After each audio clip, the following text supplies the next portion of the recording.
We're gonna have the cotton candy Alani today.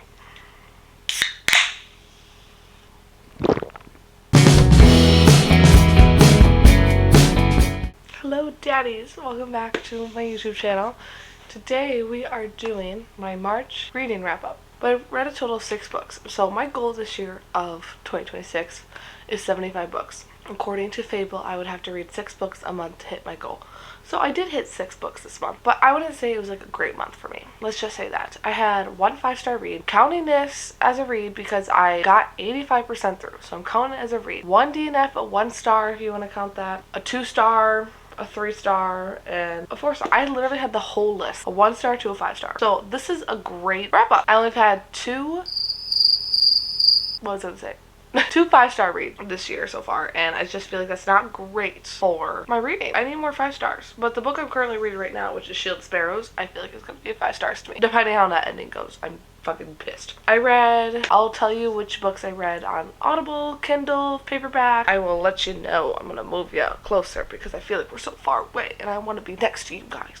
I want to be next to you. The first book we read in the month of March is Daggermouth by H.M. Wolf. This has been all over the book talk communities, all over. Everyone's obsessed with this book. It's perfect. It's everything you'd want from political, strong women, war, not really high society, but like there's like the upper people and then the lower people. So yes, everything you want. This gives me a little bit of like Hunger Games vibes, a little bit. Kind of, but not really. I think the only thing that gives me Hunger Games vibes is, you know how there's the capital in Hunger Games? That's one, and then there's like the district. That's what gives me the vibes. Okay, there's poor people who are all in the district, the outer rings, and then the capital, which is inside the rings. So let me tell you, this book, everyone was like, this is 6 stars. This is everything I've ever wanted in this whole thing. I rated this book 4 stars. I just think it dragged along and it wasn't what I needed it to be, if that makes sense. But this book is about a girl, what's her name? Shadira. This is about Shadira, who lives in the outer ring. She is a Daggermouth. Daggermouth. What that means is like they're bounty killers, if that makes sense. They're bounty killers. They get paid from someone and they make the kill and they get paid. Simple as that. Okay, she's like the best one that you can ever think of. The best one you want to have if you were to kill someone. And then this also follows Grayson Steele. He is the executioner. So he lives in the capital. His father is like, would you say the president of the capital? This is all third person. So first scene you get is him on the executioner stand and he is murdering 2 people for loving each other. You can't love outside your own rings. So if you're inside the heart and you love where, like, say Shadira lived, which is like the slums and stuff, you will get murdered because you're not supposed to do that. And everyone has to wear these like masks to cover their face because no one can see your true face, which I thought was so odd because like, what do you mean? There's a lot of side characters in here.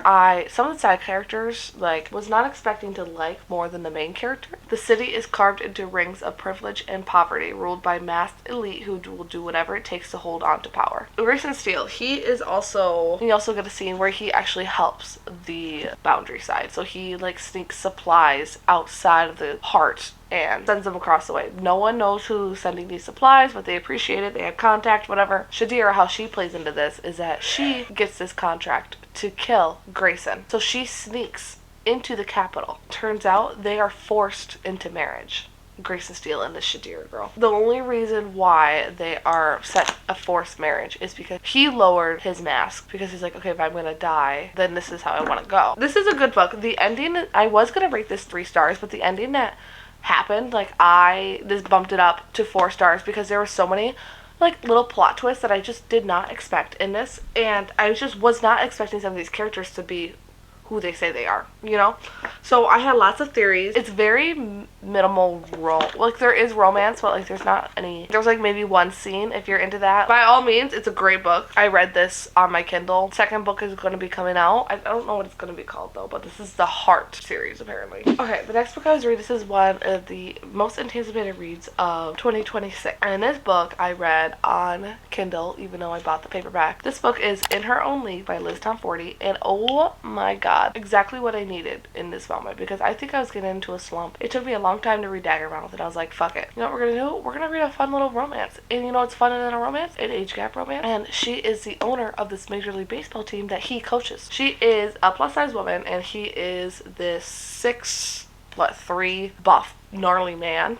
I don't know what you want to say. Or she is in charge of running this baseball team, and obviously no woman has ever done it before. So the whole book is her people like downgrading her and be like, you can't do this job, just let the men handle it. But she's a badass woman. Okay, keep in mind. Her name is Reese Remington. She is the most adorable fucking person ever, and I love her so much. I love her. She is bad ass.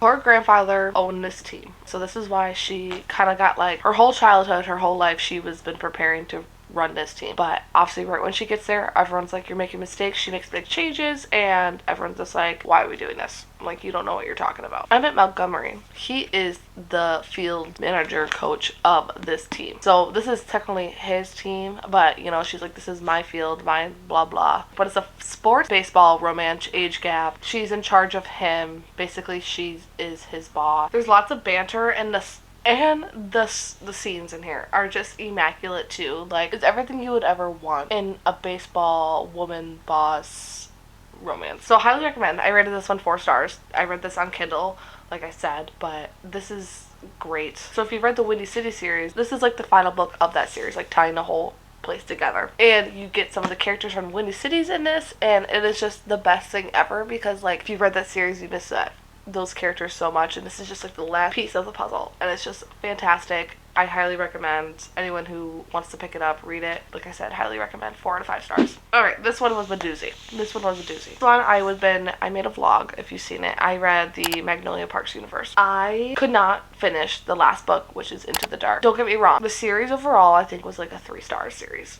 Okay, it was not bad at any means. I just think it's just dragged on for too long than I wanted. This book is the final one of the series. Well, that we are aware of, because Jessa Hastings still needs to put out a 3rd book for Daisy Hates and Christian. We're not going to get into that. So this is the final book as of right now. Second Magnolia Parks book, The Long Way Home, ends in a cliffhanger. So this is kind of like picks off from the cliffhanger a little bit. If you don't know what Magnolia Parks is, this is a book about high society people in London. It kind of gives Gossip Girl vibe. You have like a Blair Waldorf. You have like a Serena Williams. Serena Williams, is that her name? Serena Vander something.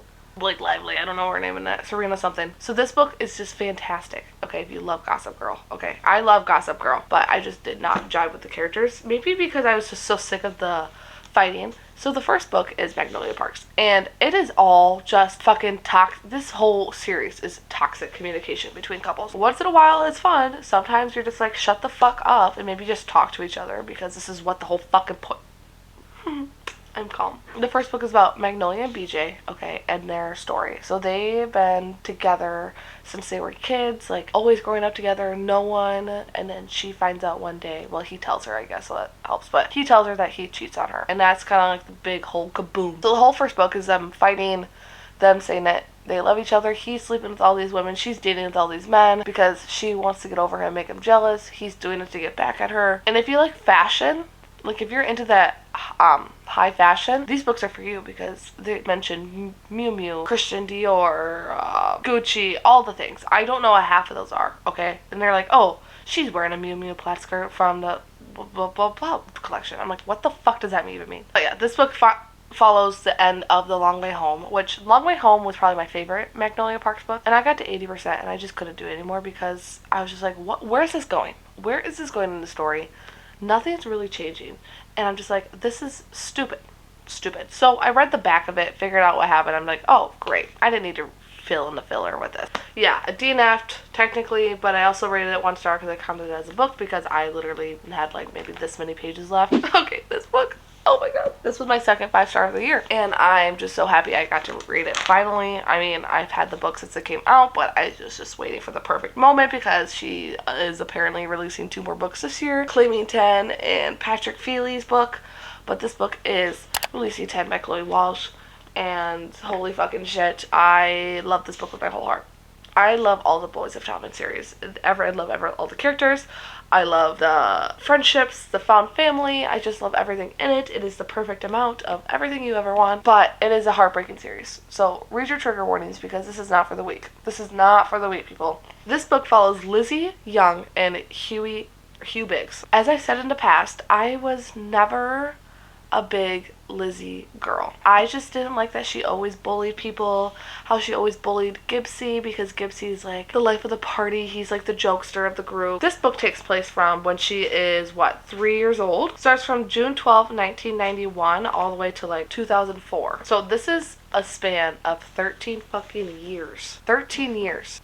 This is both double POV. You get Huey and Lizzie's POV. If you've read The Boys of Tommen, you kind of know some details about like her sister and like what she claims happens and stuff, but you like never really understood what happened. This book tells you, and it is the most devastating book I've ever read in a long time. In a long time. Like I said, I was not excited for this book because I wasn't a Lizzie girly, and I just thought she was always a bully. So I was like, what the fuck? And I wasn't a huge Huey fan either because in The Boys of Tommen, he's with Katie. So if you know, okay, but I'm like, okay, what the fuck? So this is their story in the past. It basically follows their friendship and their relationship throughout these 13 years.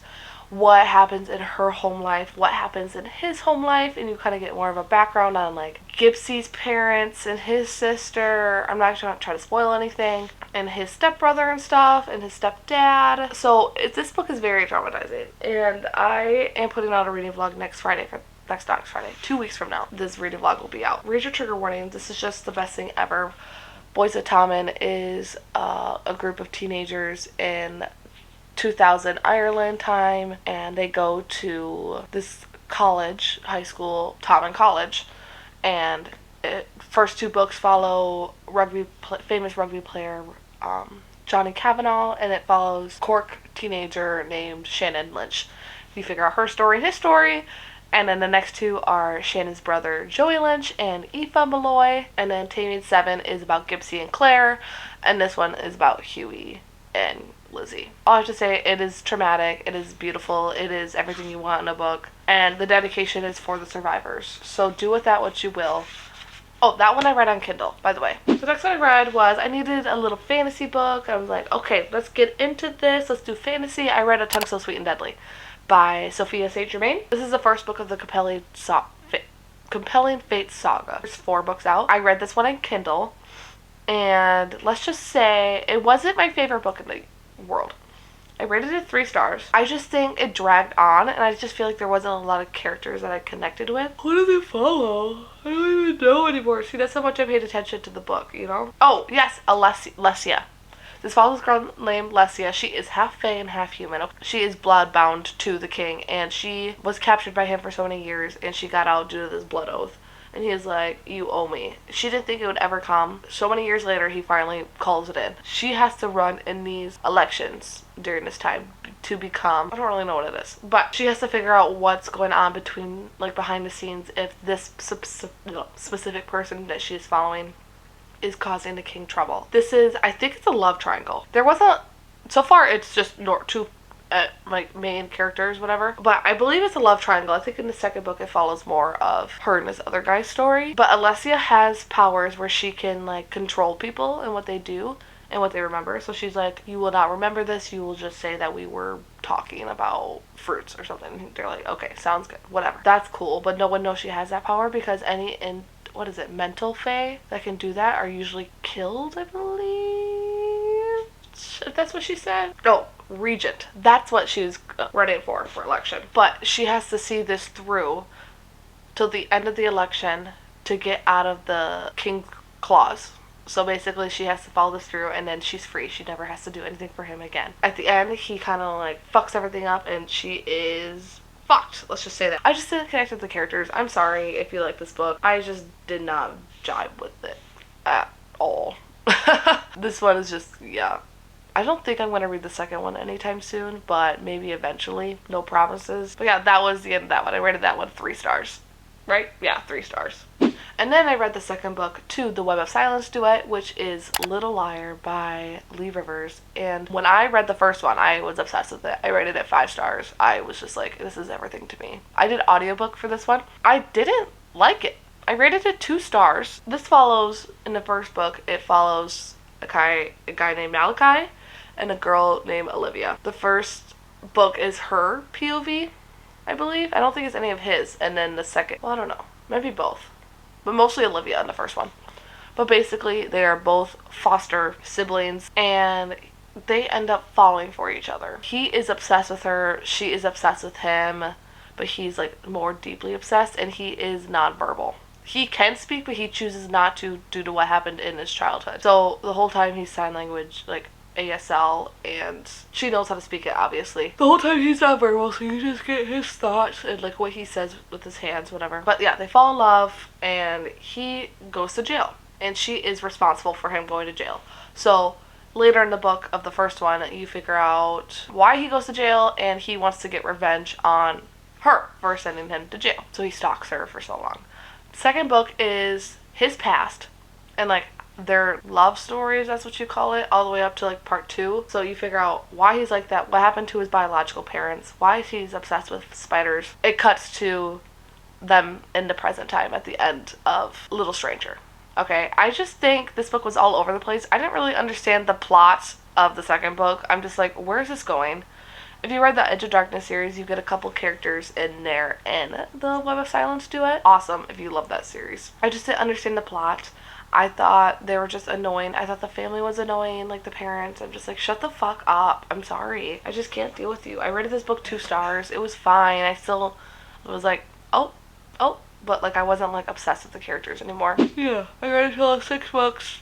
Not a great month, but it is what it is. April might be a better month. My friend Abby picked out all my reads. I'm posting that reading vlog at the end of the month, and I'm hoping to get an extra few in there after I read all of her books. She gave me 5 books to read. Some are fantasy, one's a thriller, some is contemporary romance. Yeah, so we're getting overall all around Jimmy Jam. But daddies, I hope you enjoyed, and I'll see you guys next.